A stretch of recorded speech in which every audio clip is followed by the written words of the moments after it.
Welcome to the Bogosity podcast for the 12th of January 2015, the podcast that's listed as a Schedule 1 drug.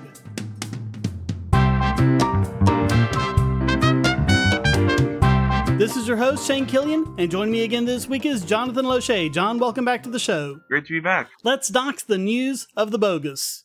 So, guess what? Congress doesn't like the fact that D.C. legalized marijuana, so they're working to undo it.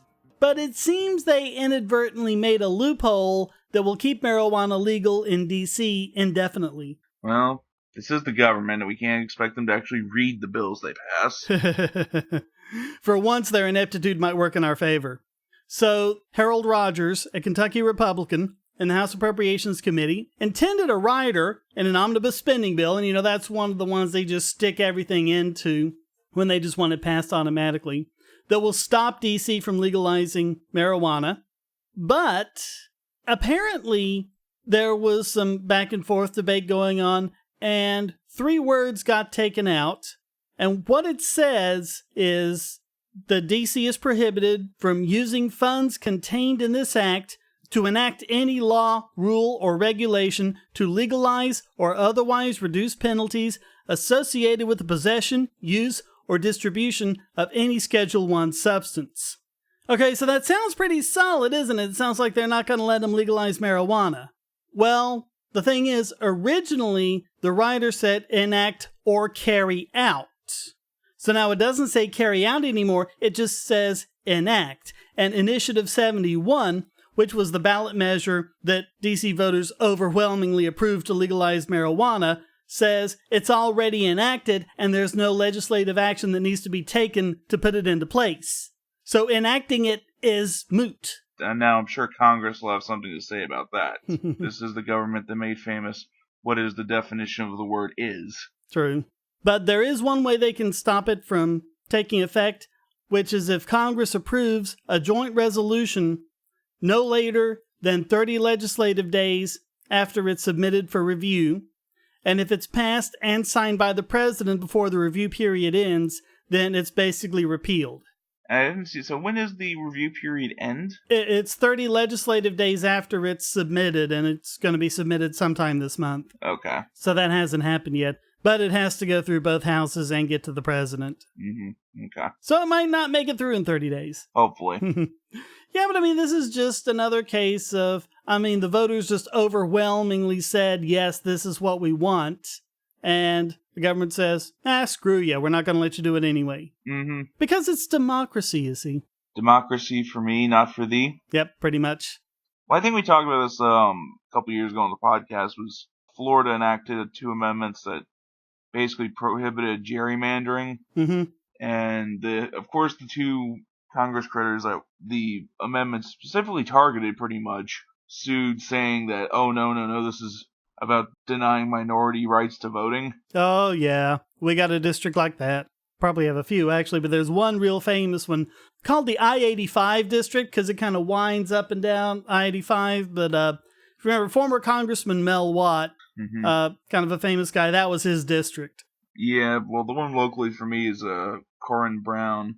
And her district basically starts off in sort of like downtown Jacksonville, and then gets real, at some points I think it's only like 100 feet wide as it goes through Clay County, and then swallows up whole counties that are, very rural and black, and then it gets real small again right around Orlando, and it swallows up the black neighborhoods of Orlando. Isn't Florida the one that has a district somewhere where there's like something that says the district has to be contiguous? So it's basically these 2 clumps with this really thin strip in the middle? That's exactly the district I'm talking about. Okay, yeah. Yeah, I think I saw that one. Yeah, it's contiguous. Yeah, they find a way around it. Mm-hmm. So we absolutely need government to educate our children. Or so they say. But what happens in countries where government is actively opposing education? The black market steps in and does the job for them, and does it surprisingly well, too. And this has to do with a study by Pauline Dixon and James Tooley, and they looked at several third world countries and just found that the education system there was just horrific, and especially all these poor people just basically left without any option for school, basically. And so what they said in their study was, quote, "The first component of our research consisted of a systematic census and survey of all primary and secondary schools, government and private, in selected low-income areas. The second component examined a stratified random sample of between 2,000 and 4,000 children in each of these areas. Tests in mathematics, English, and, in Africa, one other subject were administered. Children and teachers were also tested for their IQ, and questionnaires were administered to students, parents, teachers, and school managers or head teachers. And what they found was that a huge majority of poor students in all these low-income areas, by far most of them were attending private schools, not public. And in fact, like there was a low-income area of Ghana where there were 779 schools total. Only 25% of them were government schools. 64% of children in the area attended private school. And in a similar area of Nigeria, 75% of students attended private schools. I assume by government school they mean was set up and is receiving funds through the government. Yeah, taxpayer funded. Right, yeah. Because I mean, like, I'm sure in quite a few of these areas, pretty much the only option is, the community bands together and someone's like, okay, you're the guy who knows most about math. You're teaching the kids about math today. Yeah, pretty much. They seem kind of thrown together, but yeah, they are unregistered, and in a lot of cases, they're even illegal. Mm-hmm. And instead of getting funds from the government, a lot of them have to give bribes to the government in order to stay open. So basically kind of like charter schools now. Pretty much. Yeah, I mean, like the charter schools in North Carolina, the law says that you have to have the same per-student budget for charter schools as you do for the government schools.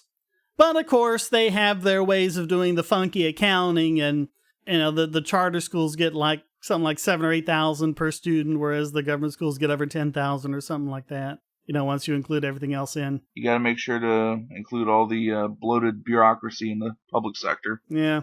But I mean, it's just that kind of funky accounting that if a corporation did that, the SEC would be all over their rear ends. Mm-hmm. So there aren't a lot of public schools in these areas, in these countries they were looking in. And what there were just so incredibly dysfunctional. They talk about rampant absenteeism. And what you might think about that is, oh, the students just don't show up. No, they're talking about teacher absenteeism. Teachers just don't show up for work. And the children just are there running wild or whatever. So like American public schools. Well, the difference is American public schools, the kids run wild while the teacher's there. So True. But yeah, they're pretty much jobs programs and not schools. And so they looked at the raw scores on test results. Quote, "The raw scores from our student achievement tests show considerably higher achievement in the private than in government schools. In Hyderabad, for instance, mean scores in mathematics were about 22 percentage points and 23 percentage points higher in private unrecognized and recognized schools, respectively, than in government schools. The advantage was even more pronounced for English. In all cases, this achievement advantage was obtained at between half and a quarter of the teacher salary costs."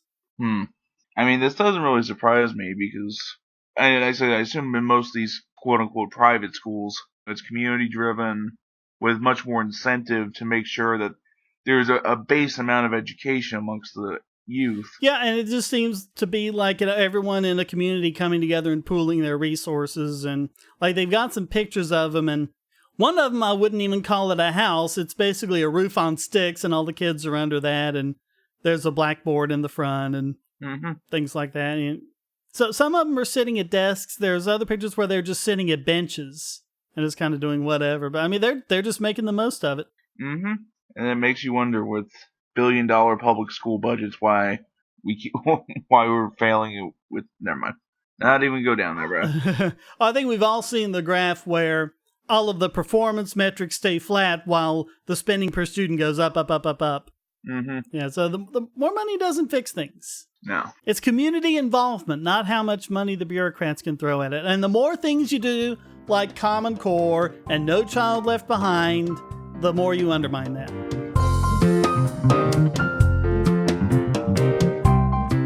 Bogosity.tv is a participant in the Amazon Services LLC Associates Program, an affiliate advertising program designed to provide a means for sites to earn advertising fees by advertising and linking to Amazon.com. Just clear your cookies and go to amazon.bogosity.tv or check the right-hand side of the podcast page for Amazon's best deals, including the deal of the day and limited-time lightning deals on all sorts of great products. So next time you buy online, go to amazon.bogosity.tv. So, John, you had a story for us about the EPA? Yes, and speaking about government's role in the poor, the EPA has recently banned the production and sale of approximately 80% of America's current wood-burning stoves, the oldest heating method known to mankind and mainstay of rural homes even to this day. Mm-hmm. And I don't know about you, Shane, but this week it was getting pretty freaking cold. Oh, it's really cold. There was like a half inch of snow in Jacksonville on Wednesday. Wow. We didn't get snow here, but it got really cold. And yeah, when I was growing up, in our house we had a fireplace, and then one year my dad put in a wood stove, and it's one of those that just inserts into the fireplace. Mm-hmm. And that just makes everything so much warmer. I think Mythbusters found that if you light a fire in a fireplace, it makes the room that the fireplace is in 3 degrees warmer, but makes the rest of the house 3 degrees cooler. But you put that wood stove in there, and especially this one had the fan on it that would blow the hot air through, and oh, that was nice, especially when you're coming in out of the snow. Mm-hmm. So what's their problem with wood-burning stoves? The agency's stringent one-size-fits-all policy applies equally to heavily polluted cities like New York and Los Angeles, and off-the-grid wilderness areas such as Alaska and the American West. But isn't this a biofuel? I thought biofuels were good. Where restrictions have previously banned wood-burning stoves that didn't limit fine airborne particle emissions to 15 micrograms per cubic meter, the change was to impose a maximum of 12 microgram limit. Wow. To put this amount in context, the EPA estimates that secondhand tobacco smoke, which again we also know is bullshit, Yeah. in a closed car can expose a person to 3,000 to 4,000 micrograms of particles per cubic meter. And they've really gone through and measured all of this and really haven't been able to find any real detrimental effects from secondhand smoke. Right. And this is, 3 orders of magnitude lower? Yeah. Most wood stoves the ones I assume can filter out the smoke that finely, they're too expensive for the kind of family that's going to want to put a wood-burning stove in their house to afford. Right. So screw the poor again. Uh-huh. According to the U.S. Census Bureau's most latest statistics, 2.4 million American houses, 12% of homes all around, still have burned wood as their primary heating fuel. So basically 1 out of every 9 households this is going to affect. Yes. Yeah, and the amazing thing is, reading the part of the story where it says local governments are saying, hey, that doesn't go far enough, we have to ban fireplaces too. Mm-hmm. God forbid, people are going to start burning down their homes. I mean, is it just pollution they're worried about? No, and then the next part of the article it talks about how the EPA and various environmental lobbies essentially have, as a way to curtail the checks and balances, essentially agreed to what are called, quote-unquote, sue and settle practices, sometimes referred to as friendly lawsuits, where environmentalist groups file lawsuits against federal agencies, wherein court-ordered consent decrees are issued based upon pre-arranged settlement agreement that collaboratively craft together in advance behind closed doors. Then, rather than allowing the entire process to play out, the agency being sued settles the lawsuit by agreeing to move forward with the requested action both they and the litigants want. Yeah, so this is more crazy stuff with our court system.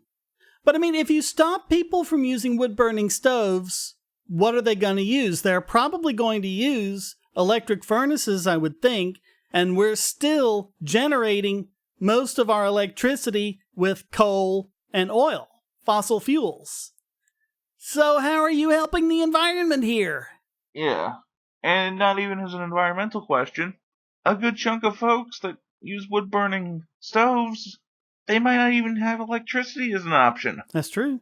As crazy as that is to say in 2015. Oh, yeah, you go to some poor areas and, yeah, the electric grid through there is just so trashy and horrible that they can basically get enough juice to keep the lights going. Mm-hmm. And it even says here in the article that the EPA's own Science Advisory Board says that the studies that led to all this regulation had never been peer-reviewed, and there was no evidence that you could actually meet those limits with the available technology. It's not surprising all this is from the same agency that the Deepwater Horizon thing, when other countries couldn't use their oil skimmers because of some random standard. But yeah. Well, it reminded me of back in 2004 when I ran for county commissioner. The EPA sent one of their stooges down to hype up the importance of their new clean air standards. I actually asked them directly, because they were saying, these things, they're responsible for people with asthma going to the hospital and old people going to the hospital. And I asked them directly, can they point me to any peer-reviewed studies that show that removing this amount is going to have an effect? Nope. They didn't do the studies. They didn't look for any studies. They don't know of any studies. It's just do what we say. Mm-hmm. It's cronyism in this case, brought about by using the court system to essentially skirt the regular legislative process, and essentially allows lobbyist groups to rule by fiat through incompetent bureaucrats. Yeah. Do I need to point out Downsize DC's Write the Laws Act again? We need it, folks. This is not how government's supposed to work. This is how tyrannies work. Mm-hmm. And going back to our earlier point about, off-the-grid stuff, Alaska's 663,000 square miles is mostly forest land, offering residents an abundant source of available firewood.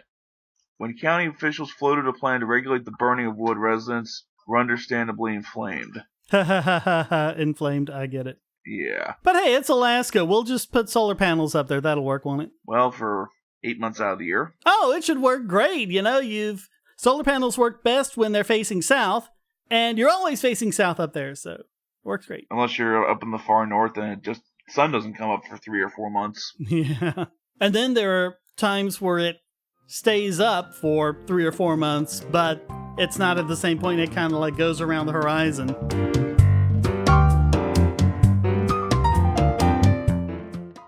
History is written by the winners, and so apparently is economics. That's why there's LibertyClassroom.com. Probably the best single learning resource for history and economics on the web, LibertyClassroom.com teaches U.S. history, Western Civ, and economics from actual university professors. There's lots of free material to get you started, including introductory lectures on all these subjects, and when you sign up, you get the full site's content for just $99 a year, less than the price of 2 cups of coffee a month. And if you type in the promo code Bogosity in all caps, you'll get your first year for just $88. Lectures are available in both video and audio format, so you can watch or listen to them on your computer, your phone or tablet, or in your car. Learn at your own pace about the subjects you're interested in and become a more effective debater. You'll also get access to lots of supplemental materials and even the professors themselves via the discussion forum and even live video chats. Inform yourself against the myths and propaganda of our society. Visit LibertyClassroom.com. Well, it's hard to keep the free market down, but our corporatist legal system does its best. A 22-year-old entrepreneur has had a lawsuit filed against him for, get this, helping people find the best prices on airline tickets. How dare you give away our product for cheap? At prices we're offering. Mm-hmm. Yeah, and this was 22-year-old computer whiz Aktaro Zaman, and he made a website called Skiplagged, and it uses a type of cheap airfare called Hidden City. The airlines don't like it, but as far as anyone can tell, this is completely legal. What you do is, if you wanted to come up and visit me, and you want to fly from Jacksonville to Charlotte, and that's $400, let's say. But then you find, because Charlotte is a nice big hub airport for a lot of airlines, you find a plane ticket for Jacksonville to Richmond that lays over in Charlotte that's $300. So you book that flight, you get on it, you fly to Charlotte, you just bring carry-on, you don't check in luggage or anything like that. And then when you get off the plane in Charlotte, you just don't make the connection. You just come out, you meet me outside, I pick you up, and that's it. And then on the way back, maybe you could get a flight to, Montgomery, Alabama, or somewhere that lays over in Jacksonville. And again, you just wouldn't make the connecting flight and get it for a lot cheaper. Well, they don't like that. And according to Zaman in a blog post, quote, "Everything Skiplagged has done and continues to do is legal, but the only way to effectively prove it is with lawyers." And this is in a blog post on GoFundMe. And he's crowdfunding his legal costs. He doesn't know what he needs exactly because, who knows when you get into it. But his goal is $65,000. As of this recording, he's just shy of that, like $64,700 and change. Maybe he'll be over the top by the time this comes out, but... Well, that's good. Yeah, jumping in post, as I edit this podcast, he has raised $65,090, so he met the $65,000 goal. The new goal is $75,000. But he told people, quote, "I really don't know how much this lawsuit is going to ultimately cost, other than probably a lot. However, you have my word that how every cent is spent will be posted here. If there are any remaining funds, those will be completely donated to charity. I haven't decided which yet, but if you have any suggestions, do send me a message. And by the way, he wasn't making any money off of Skiplagged. He just kind of did it on his own. He wasn't making money off of it. He was just wanting to help people." And the airlines, as far as I know, it's not like you're not paying for that plane ticket for the other connecting flight. Right. Yeah, it's just going to have an empty seat. It may not even have an empty seat because airlines like overbooking. Mm-hmm. So you may be letting someone else get on that flight. Mm-hmm. But maybe the big problem is they have these weird, complicated pricing schemes. And I've seen travel blogs and things like that where they mention all sorts of tricks to try and get around their schemes and try to find the lowest price. And it's like, why don't they just offer the lowest price to begin with? Because at this point, we might as well rename all the airports as the American Department of Transportation. Or something like that, yeah. It's sad, but the fact of the matter is at this point, the airline industry is so heavily regulated and so in bed with the government. Yeah. Very corporatized and subsidized. Again, it's kind of like the healthcare industry. You have sort of the worst aspects of both free market and a socialist government controlled market. Yeah. But they have their excuses already. They say, oh, this makes it difficult to track passengers. Why that is an issue, I don't know. And it unfairly takes advantage of the hub and spoke nature of airlines where they have hub cities like Charlotte where a lot of them fly out of. But isn't that their fault? In our original example, you were going to take a nonstop flight from Jacksonville to Charlotte. Instead, you booked a flight that was cheaper from Jacksonville to Richmond, I think we said, that laid over in Charlotte. Why would that be cheaper? If you're just going from Jacksonville to... Isn't that all the same price? Yeah. Yeah, so it's a mess. Now, anyone can do this, but it's really time-consuming, and they don't really advertise. You can't say, oh, find me a flight that lays over in this particular city. And so what his website did was just simplify that. And, of course, it's not even any kind of guarantee that you'll find such a flight. There might be no flight that lays over in that city, or you'll find a flight that lays over, but it costs more after all. Mm-hmm. But the airlines say if they discover that you're doing this, and how they would discover that, I don't know. But they reserve the right to cancel the ticket without a refund and even void frequent flyer mileage. Wow. And United had their propaganda already, quote, "This practice violates our fare rules." That's F-A-R-E, not F-A-I-R. "And we are taking action to stop it to help protect the vast majority of customers who buy legitimate tickets." Yeah. Protect them from what? And by what do you mean by legitimate tickets? And Orbitz said, quote, "Skiplagged had developed technology that provided a direct link to our booking engine. So when it identified a hidden city itinerary, there was a Book Now button that the customer clicked, directed them to Orbitz, and then we processed the transaction, not knowing the intent of the customer." So we have to know your intent. If you step in Walmart and you buy a bag of potato chips, we need to know what your intent is with that bag of potato chips. Yeah.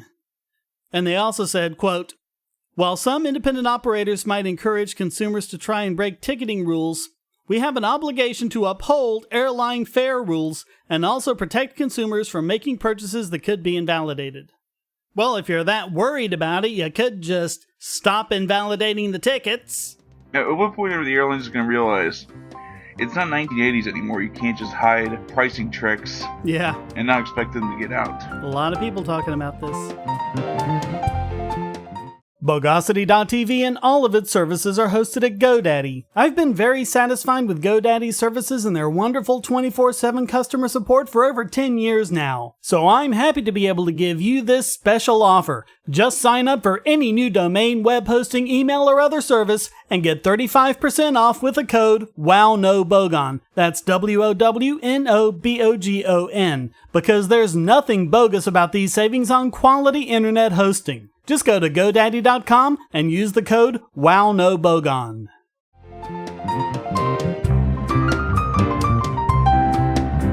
And now it's time to hoist the petard of this week's biggest Bogon emitter. And this week it goes to some Harvard professors, specifically the ones in the Faculty of Arts and Sciences who spent years talking up Obamacare and its merits. But in November they voted overwhelmingly against that very same legislation when it came to applying it to themselves. Why doesn't this surprise me at all? Well, we didn't mean us. Now, it actually came too late to stop cost increases from taking effect in 2015. But I mean, this is the big question. You know, the whole time Obamacare was being talked up, it was about, oh, people can't afford it, people shouldn't be made to pay for it. And now it's all about, oh, we need to make people pay more for it. Yeah, and this is another example of, like, when Congress basically made themselves exempt from Obamacare. Yeah. If it's so good, why aren't the people in power not on it? That was what Tim said as soon as it passed. Mm-hmm. So you have health economist David M. Cutler, who was an advisor to President Obama's 2008 campaign, quote, Harvard is a microcosm of what's happening in healthcare in the country. But up to now, the professors have avoided the higher expenses that other employers have had to pass on to their employees. And that actually makes this outrage fairly remarkable, he says, because, quote, Harvard was and remains a very generous employer. But, I mean, even the most generous employers have been having problems with Obamacare. Like, what was that one you brought up a few months ago? Trader Joe's? Yeah. Yeah, really noted for taking good care of their employees, but now they're saying, hey, we can't afford to do this, people. Yeah, they were one of the first ones that had to come out and say, well, guys, 28 hours is new full-time. Oh, yeah. Yeah, a lot of people are getting hit hard by that. And I wasn't planning on covering this, but the House has already passed a bill that's saying, no.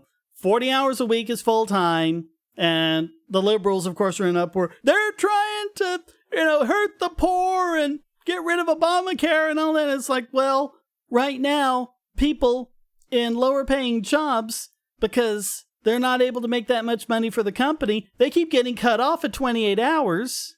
And they're not able to work. Let them work more hours. I don't understand how not being able to work as many hours and therefore not making as much money is supposed to be good for their health care. That means their food stamps and Medicaid are going to get decreased. But I mean, this is all due to things like preventive services, mammograms and colonoscopies, and even weird things like coverage for children up to age 26. Only a politician would consider a 26-year-old to be a child. Hey, I took advantage of that. But why not? I mean, it's not like they're not taking half your income anyway. Isn't acupuncture covered under Obamacare? I don't know if it's covered under Obamacare specifically, but a lot of states require it. And so they're going to be in the packages that are available on that state's exchange. And of course, that's just going to bump up the price some more. Mm-hmm. And they're even taxing, or they're going to start taxing in a couple of years at least. I don't know if it's the gold and platinum plans, but basically if you buy one of the more expensive plans, they're going to start taxing that too. Yeah, I know in my job, I guess technically the healthcare plan I have qualifies as one of the quote-unquote Cadillac plans. Yeah. But I think the exemption for that runs out in either 2016 or 2017. A bunch of people in my job are going to be SOL. Oh, yeah. So the president of Harvard, Drew Gilpin Faust, said in a letter to the faculty that, yes, these changes are causing distress and generated anxiety, but they were necessary because the costs of their health benefits were growing faster than the operating revenues or staff salaries. And if it wasn't that, the money was going to have to come out from somewhere else, like teaching, research, and student aid. So that's the point where they are. It's kind of a sad thing, but the old saying is true. Socialism is great until it's your money. No. Well, that's kind of like one of the things that Professor of Economics and former Provost Jerry Green said, quote, "It's equivalent to taxing the sick. I don't think there's any government in the world that would tax the sick." Well, except for socialist countries and any other country with universal health care, because that's how you pay for it. Mm-hmm. Where do you think the money comes from? Yeah. Even looking at this quote-unquote outrageous new health insurance plan for professors, it's still pretty generous than what most people can get under Obamacare. Oh, yeah. Please give me that option. Not like I get it. So once again, government intervention is a good idea when it's someone else that has to pay for it. And it's that very hypocrisy that leads us to name these grousing Harvard professors as this week's biggest Bogon emitter. You say you don't like Bitcoin? Why not? Oh, because it's not gold. No problem. Just go to coins.bogosity.tv and you'll be taken to Coinable, where you can buy gold or silver coins or bars with your Bitcoins, with literally up-to-the-minute spot pricing. Now there's no reason not to jump on the Bitcoin bandwagon. Whether you're a Bitcoin miner, service operator, Bitcoin business owner, or market speculator, you can get gold and silver from reputable dealers. And Coinable has Bitcoin liquidity for fast processing of your order. Coinable even utilizes a special shipping infrastructure to ensure that your investment arrives safely at your door. And you know what? By going to coins.bogosity.tv, you won't pay a penny more, a Satoshi more for your purchase. But you'll help this podcast. You can even sell your gold and silver for Bitcoin as well. Coinable is your Bitcoin to gold marketplace. So go to coins.bogosity.tv and start turning your Bitcoins into gold now.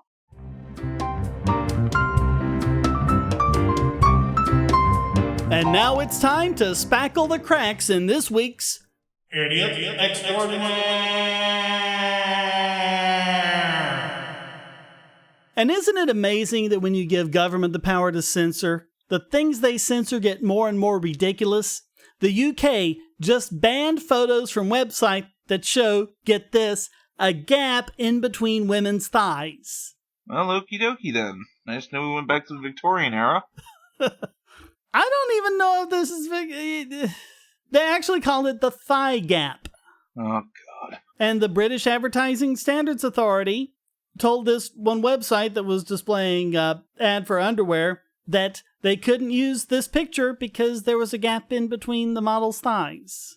And they said, quote, "The ad must not appear again in its current form," and that they must, quote, "ensure that the images in their ads were responsibly prepared.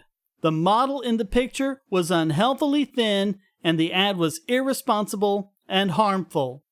There was a significant gap between the model's thighs, and her thighs and knees were a similar width. We considered that the model looked underweight in the picture. We understood that Urban Outfitters' target market was young people and considered that using a noticeably underweight model was likely to impress upon that audience that the image was representative of the people who might wear Urban Outfitters clothing, and as being something to aspire to, we therefore concluded that the ad was irresponsible." Well, okay then. But I mean, some people are just naturally slim. They're ectomorphs. I mean, geez, if you had seen me in my 20s, or even earlier, in my high school years, you could have used me as a poster child for, starving children of the world. I mean, I was skinny as a rail. I wasn't unhealthy. I was eating healthy. I was a good weight. Yeah, so what are they supposed to do? Are they supposed to put a sign saying "no fat chicks" in between the gap in the thighs? I don't know. But I mean, the thing is, people have different body types. People are built differently. People have different hip bones and different ways that their thigh muscles are made. So some people won't have much of a gap even if they're very thin. Others would really have to put on a lot of weight, probably an unhealthy amount, not to have a thigh gap. Yeah. Again, it's supposed to be all about quote-unquote making you feel good about your body type. But aren't they sending a message to women who have a thigh gap that there's something wrong with their bodies? Why doesn't it work the other way too? Yeah, God. And I think American taxpayer money gets spent on stupid things sometimes. It's pretty much the same everywhere, unfortunately. Yeah, but it's just kind of like the Real Women Have Curves campaign. Well, aren't they insulting all of the female ectomorphs out there? Mm-hmm. Once again, though, government never does truly it's got to be one size fits all. Well, it has to be, you have to fit in this box, and if you don't fit in this box, then there's something wrong with you. And right. They're not being inclusive here. They're not making women feel good about their bodies because they're saying that there's something wrong with this particular body type. And one of the big things that'll get you this detraction is acting directly against your stated goals. So all of that makes these UK censors this week's Idiot Extraordinaire.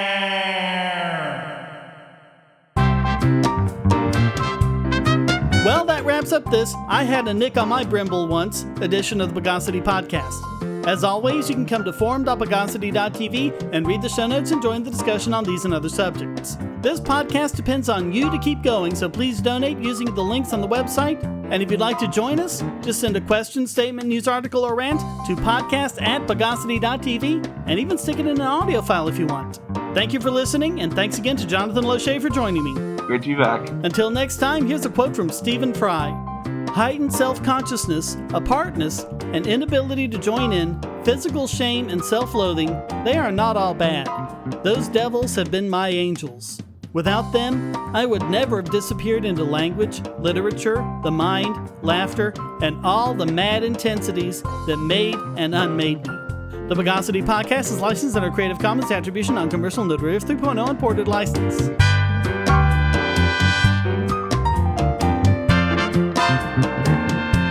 Bogosity.